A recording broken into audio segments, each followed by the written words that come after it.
présenter le prochain intervenant. C'est Yann Breton qui il étudie la musicologie à Grenoble, à Paris-Sorbonne, en Allemagne. Et puis là, il prépare une thèse de doctorat avec l'Orchestre Insula Orchestra, qui est un orchestre sur instruments d'époque. Et c'est donc de ça qu'il va nous parler en parlant de la perception d'orchestre, la perception notamment des auditeurs en situation expérimentale par rapport à des dispositions d'orchestre différentes. Il vous en parlera beaucoup mieux que moi, évidemment. Merci. Bonjour à tous. En premier lieu, je voudrais féliciter et remercier les organisatrices pour cette journée. Puis les remercier pour leur invitation pour que je puisse vous présenter ces quelques mots aujourd'hui.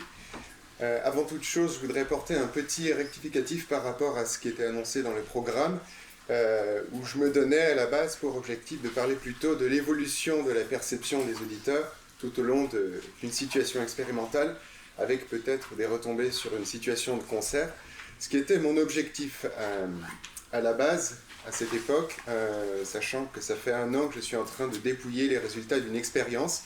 Les dépouillements ayant pris du retard, je ne suis pas encore en mesure de parler de ces sujets que j'entrevois. Donc pour l'instant, je vais me limiter, entre guillemets, à la perception des auditeurs en situation expérimentale, mais sans parler d'évolution. Et donc, plus spécifiquement, autour de la question des dispositions d'orchestre. Alors, effectivement, je prépare une thèse qui est liée à ma fonction, à mon emploi en dehors du milieu universitaire, qui est bibliothécaire d'orchestre. Donc, je travaille pour un orchestre qui est dit historiquement informé, donc Insula Orchestra, basé à Boulogne-Billancourt.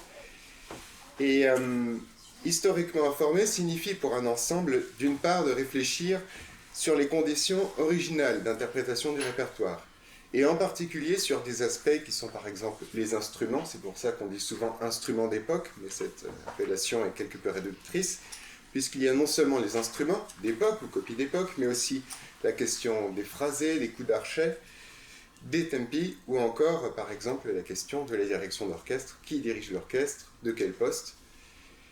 Et tout cela pour chercher une sonorité particulière, viser à créer une esthétique qu'on ne pourrait pas obtenir, ou moins bien obtenir, avec un orchestre sur instrument moderne.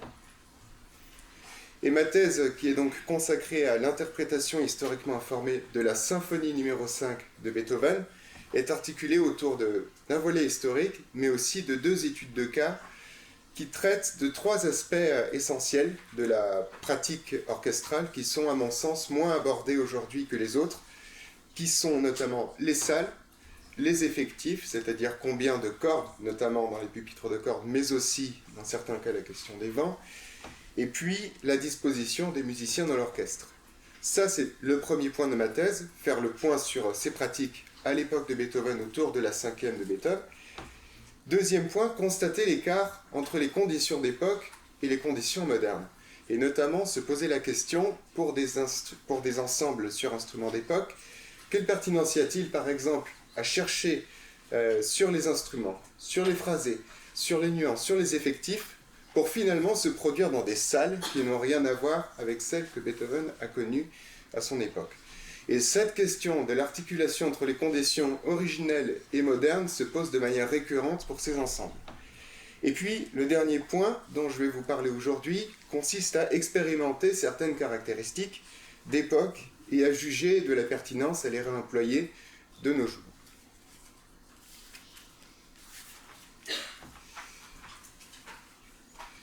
Pour traiter ce dernier point, j'ai mené plusieurs expériences l'année dernière, dont une particulièrement ambitieuse qui concernait les dispositions de l'orchestre, c'est-à-dire à quel endroit sur le plateau va-t-on placer les premiers violons, les seconds violons, les pupitres de bois, de cuivre, quelle osmose va-t-on créer dans l'orchestre.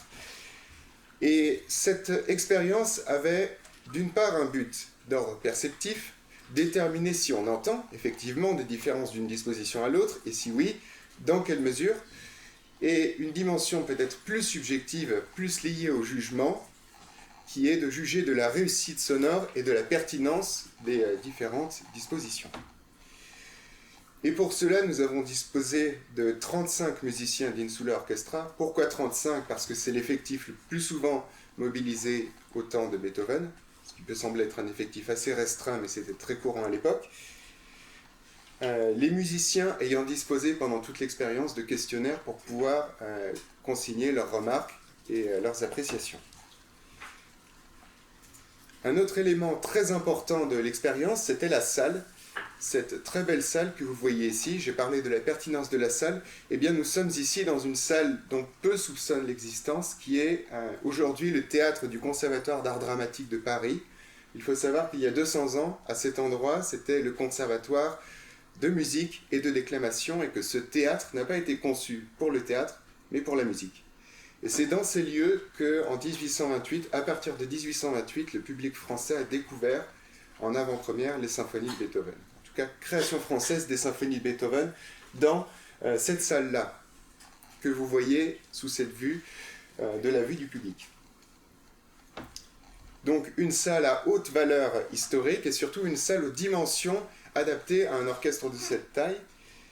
Et il reste encore un élément très important qui est le public, puisque nous avions 90 personnes, auditeurs cobayes dans le public, qui eux aussi étaient munis de questionnaires et qui tout au long de l'expérience ont consigné leurs remarques pour pouvoir se faire une idée, pour pouvoir répondre aux questions initiales. En support, le laboratoire d'acoustique, le LAM, nous a permis de faire des mesures acoustiques de la salle, caractériser l'acoustique de la salle, et aussi une captation sonore pour éventuellement pouvoir travailler après coup en écoute réactivée. Et pendant les 2 heures qu'a duré l'expérience, nous avons mis à l'épreuve 4 dispositions différentes sur 2 extraits. Alors, je vais vous faire écouter les extraits ultérieurement, mais je voudrais d'abord, pour camper le décor, vous expliquer les prérequis de ces extraits. Ce qui a guidé mon choix, la première chose, c'était de juger de la clarté, la définition sonore de chaque disposition, c'est-à-dire dans quelle mesure on peut entendre chaque plan sonore ou chaque instrument de manière individuelle. Et pour cela, il me fallait des extraits avec des sections polyphoniques qui vont se voir superposer plusieurs plans sonores. D'autre part, la couleur du son, l'homogénéité, donc avec des sections cette fois homophoniques, éventuellement des grands outils.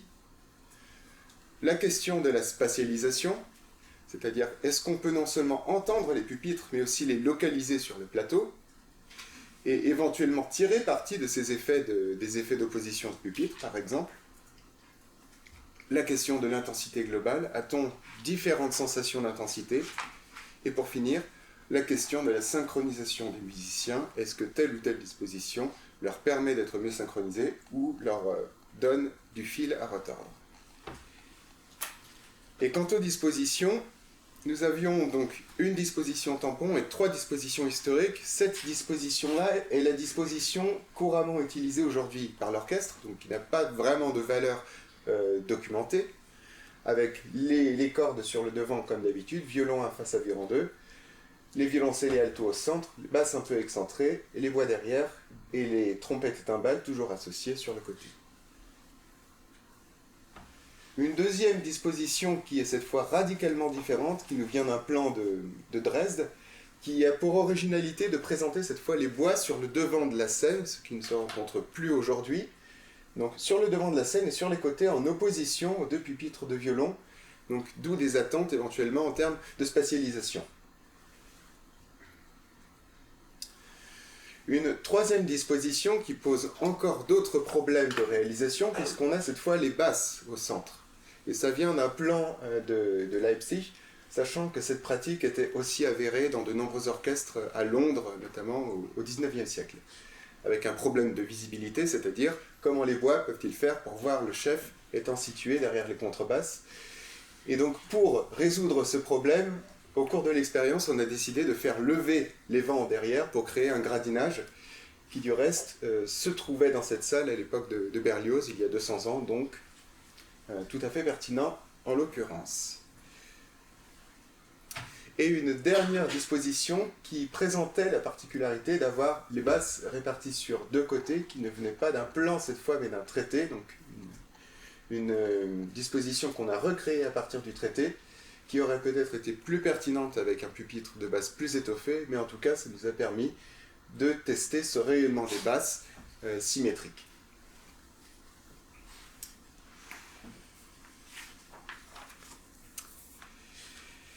Donc, au cours de l'expérience, les musiciens et les auditeurs avaient un questionnaire qui leur proposait à la fois des questions fermées, qui donc m'ont permis une exploitation statistique assez rapide, mais aussi un certain nombre de questions ouvertes qui sont autrement plus difficiles à traiter. Vous êtes tous confrontés à ce genre de problème, peut-être plus armés, plus habitués que moi. En tout cas, je voudrais vous parler en premier lieu de la question centrale, en ce qui concerne les auditeurs, de savoir s'ils ont effectivement entendu des différences.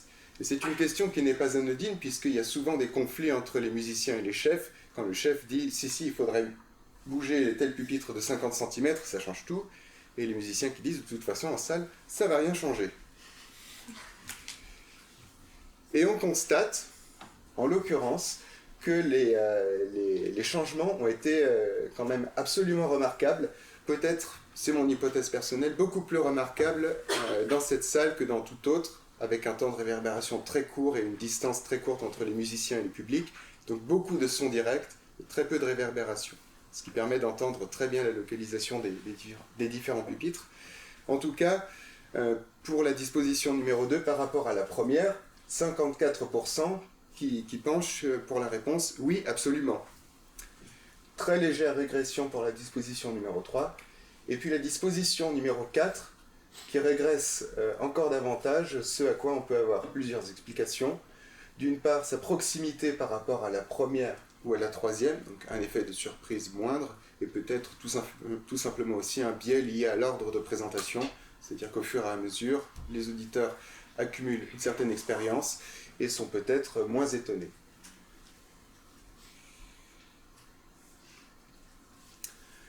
Alors maintenant, je voudrais traiter une question par rapport à la clarté sur les deux extraits. Je vous avais expliqué que pour cela, j'avais besoin de deux extraits qui sollicitent différents plans sonores. Et on va avoir notamment un premier extrait qui va commencer sur la superposition de deux plans sonores, donc dans le premier mouvement de la 5e symphonie de Beethoven, où on va avoir, vous allez l'entendre dès le début, un plan sonore de cordes descendant, et un mouvement de bois devant qui va être ascendant. Et donc ces deux plans vont se superposer, et la question était de savoir si les deux motifs sont perceptibles individuellement.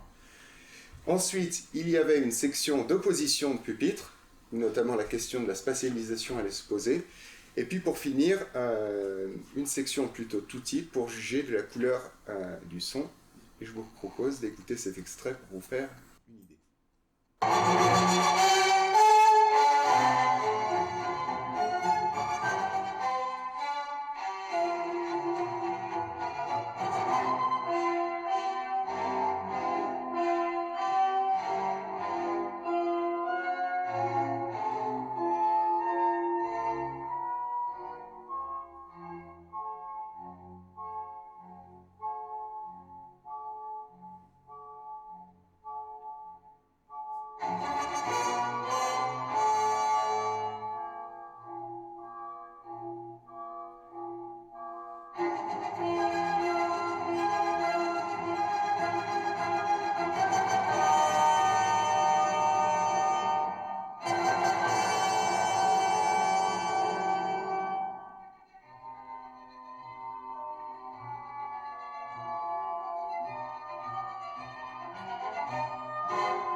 Voilà, donc en à peu près 1 minute 30, on dispose de très nombreux procédés d'écriture qui permettent de mettre à l'épreuve cette disposition sous toutes ses coutures. Et cette question concerne essentiellement le début de l'extrait, et on constate que notamment les instruments à vent sont moins audibles que les instruments à cordes. Vous avez peut-être remarqué, même si c'était assez fugace au début de l'extrait, sauf notamment dans la disposition 2, celle où les bois étaient ramenés à l'avant de la scène. Et curieusement, au moment où on constate une meilleure perception des vents, on constate aussi une perception légèrement moins bonne des cordes, ce qui peut permettre d'émettre l'hypothèse que finalement notre perception est limitée en termes de plan sonore, et on va pouvoir s'en convaincre d'autant plus dans l'extrait suivant, qui vient du mouvement lent de la même symphonie, avec au début non pas 2 mais 3 plans sonores superposés, donc un plan que j'ai appelé mouvement perpétuel de violon 1, un accompagnement de cordes en pizzicato, et puis par-dessus le thème au bois. Il va y avoir ensuite un crescendo, à nouveau un grand tutti, là encore pour la couleur d'ensemble et la définition, et puis une conclusion beaucoup plus douce.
Voilà donc ce deuxième extrait, et on a posé à peu près la même question, avec donc un thème au bois qui a été relativement bien entendu, mais avec encore une fois une progression pour la disposition numéro 2, et en parallèle on observe de manière systématique un recul pour les 2 autres plans sonores, pour le mouvement perpétuel au violon 1, et puis pour l'accompagnement pizzicato.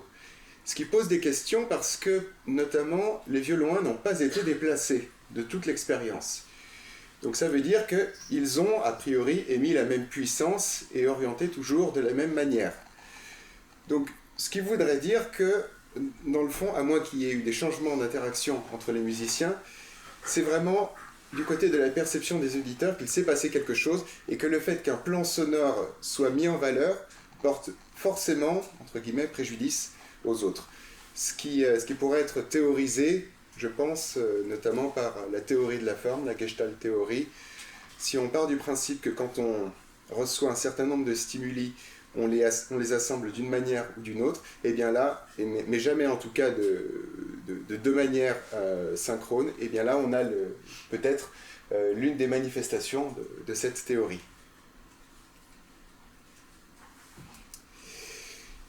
Je vous ai présenté succinctement les résultats d'une question fermée. Je voudrais vous montrer maintenant les résultats d'une question ouverte.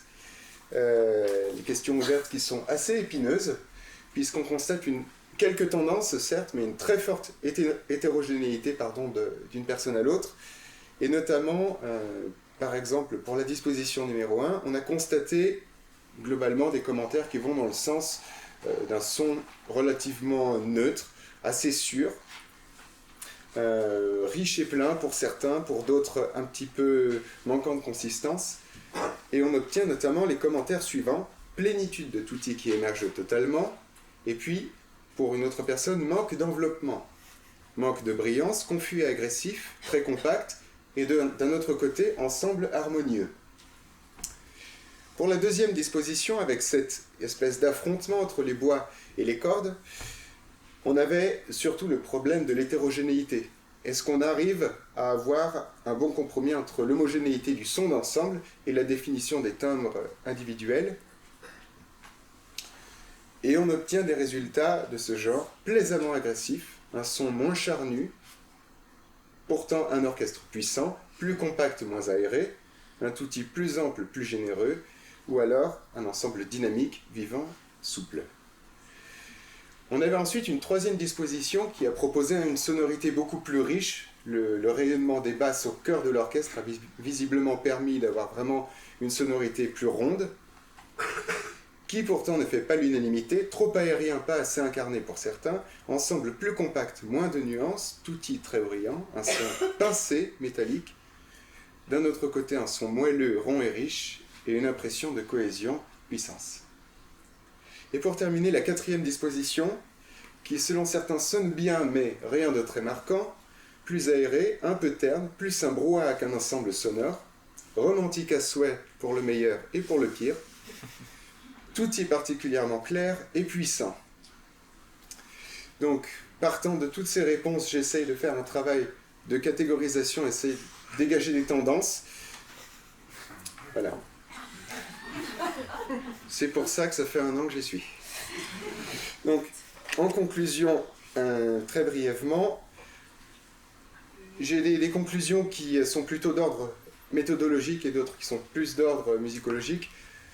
En ce qui concerne la perception des auditeurs, on dégage des tendances, mais les jugements sont parfois absolument contradictoires. Je vous ai donné quelques exemples.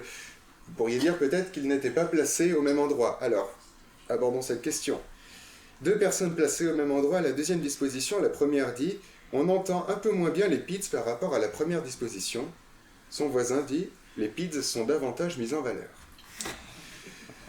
Même disposition, les cordes sont moins puissantes, ce qui laisse mieux apparaître le son des voix. Un autre répond « On ne parvient pas à entendre les vents dans la masse sonore, les cordes prennent le dessus ». Disposition suivante, « Les vents me semblent étouffés ». Son voisin répond « Les musiciens debout, qui étaient les vents, sonnent plus clairs ». Et pour finir, troisième disposition, « Pizzicato pas trop fort ». Et un voisin qui dit « Encore un peu trop de pizza ». Voilà. Une conclusion, cette fois plus musicologique, en tout cas plutôt une hypothèse, puisque je n'ai pas de preuves, mais en tout cas, il me semble important pour ce répertoire de jouer dans une salle à dimension humaine. Je pense que ce qu'on a entendu dans cette salle ne peut pas être entendu dans une salle de type Philharmonie, à la scène musicale ou à la Philharmonie de Paris. Et puis pour finir, une conclusion qui a plus un trait au jugement, en tout cas à la croisée de la perception et du jugement, mais je me suis rendu compte que la disposition numéro 3, qui a été la préférée pour les auditeurs, est celle que les musiciens ont le moins aimée, ce qui peut montrer, ce qui peut laisser entendre qu'une disposition inconfortable pour des musiciens peut néanmoins avoir un effet intéressant en salle. Ce n'est néanmoins pas toujours vrai, je vous incite fortement à écouter l'avis de vos musiciens. Et je suis à votre disposition pour d'éventuelles questions. Merci.